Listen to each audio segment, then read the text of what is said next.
Good morning, grade 7. Hope you are healthy at home and doing well. Today we will continue block 16, that is domains of the earth. And in that block, we will talk about an intricate relationship between lithosphere and hydrosphere. So before starting the class, make sure that you are ready with all the items that we need for today's class, your notebook, your content book, and stationery. I hope you are ready with all these items. So sit with your partner or with your parents in a calm place. First, we will quickly recap our previous sections. As in the previous videos, we talked about 4 domains of the earth that are lithosphere, hydrosphere, atmosphere, and biosphere. And we learned the features of 4 domains: land, air, water, and life. Also, we talked about the 7 continents that make up the main land masses of the lithosphere and the oceans that form 97% of the hydrosphere. Okay, so, students, you often perceive the 4 domains as distinct and separate. So, it may be difficult to you to understand the intricate relationship that the domains share with each other. So, today we will focus to understand that even a slight imbalance in the lithosphere or hydrosphere can lead to disastrous consequences. So, our aim of today's learning is to analyze the intricate relationship between the lithosphere, hydrosphere, and biosphere. So let's start with keywords as we will use in today's lesson. First word is imbalance. The state or condition of lacking balance as in proportion or distribution is called imbalance. Then the word is landslide. Landslide is a collapse of a mass of earth or rock from a mountain or cliff. Next word is earthquake. An earthquake is the shaking of the surface of earth resulting from a sudden release of energy in the earth's lithosphere that creates seismic waves. Then last word is tsunami. Tsunami is a series of waves in a water body caused by the displacement of a large volume of water, generally in an ocean or a large lake. I hope you understood the definitions of these keywords. So it's time for some reflective analysis. How does the lithosphere support life? The lithosphere is the land we walk, grow food, and build our houses on. Okay. Now, the next question is, how does the hydrosphere support life? The hydrosphere is not limited to just the oceans but also includes rivers, ponds, glaciers, and rain, and provides water essential for the existence of life. There is an intricate relationship between the lithosphere and hydrosphere in supporting life. However, there are many factors which may cause an imbalance in this relationship.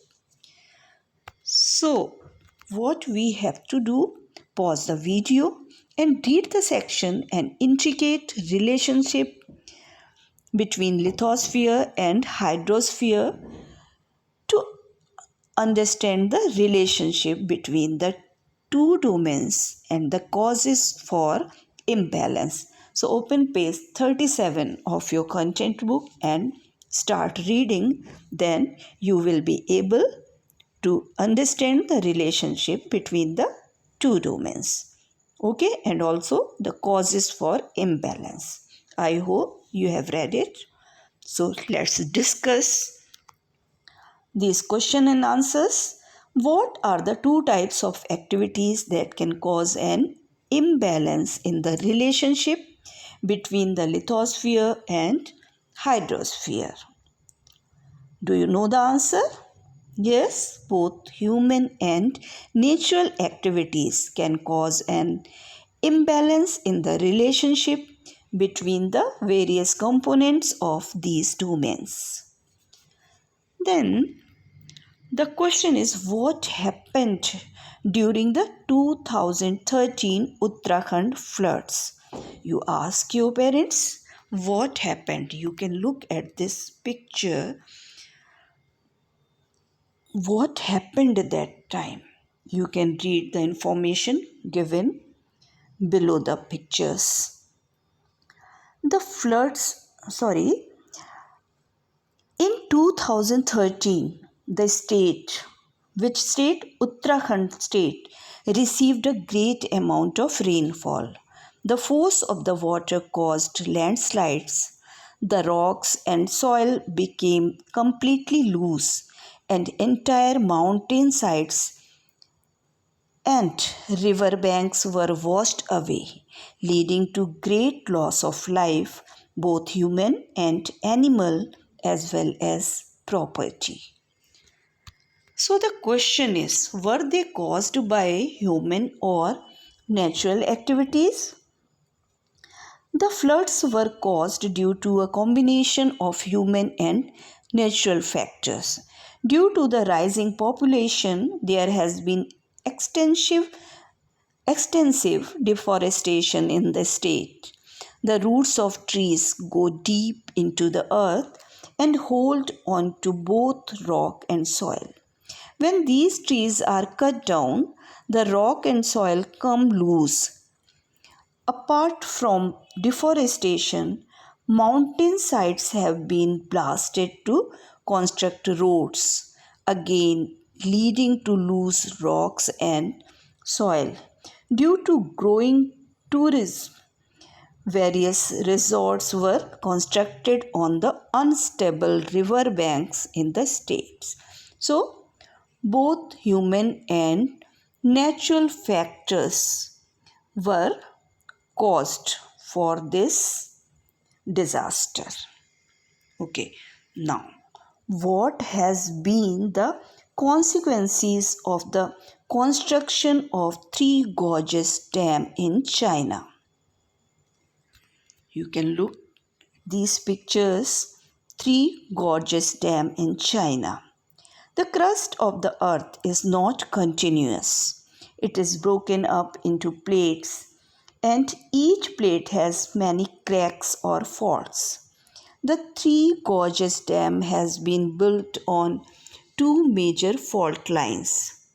The reservoir or lake formed behind the dam stores a great amount of water. When the dam gates are opened and the water from the reservoir rushes out, it causes the crust to tremble at the cracks, leading to earthquakes. Earthquakes cause major destruction to life and property. So, again, the question is this caused by human or natural activities? Yes, these earthquakes in China are caused due to human activities, though natural factors have an important role to play. Okay, now the next disasters. What happened during the 2004 tsunami? What happened? You can look at these pictures. The violent movement of the lithosphere plates of India is against the rest of Asia, and the Indian plate going under the other plate.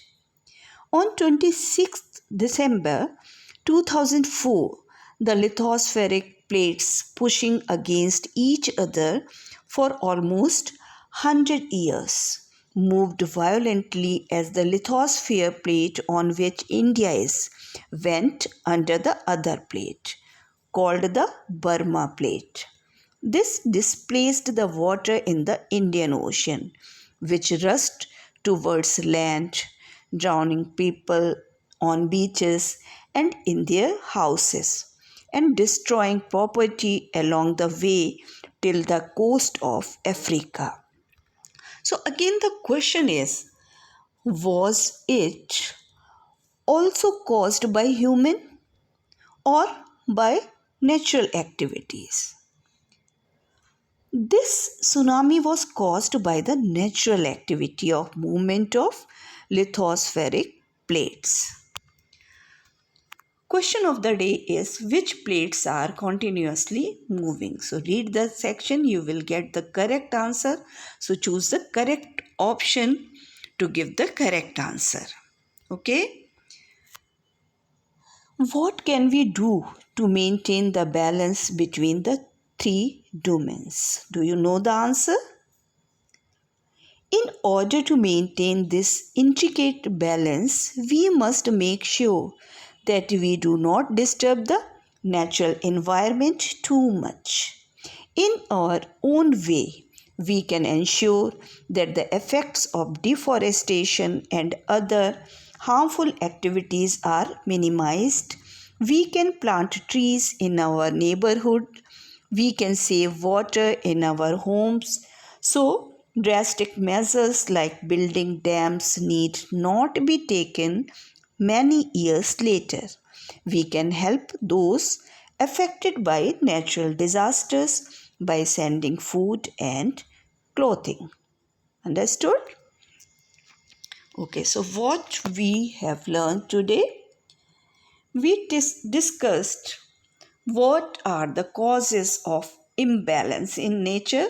So both are the human activities and new natural activities are responsible for this imbalance. And what are the consequences of imbalance? Landslides, earthquakes, and tsunamis. I hope you understood today's lesson. Question for comment section. How many fault lines are there in the Three Gorges Dam in China? So send your answer, type your answer in the comment section. And send your answer, children, before 7 p.m. Okay?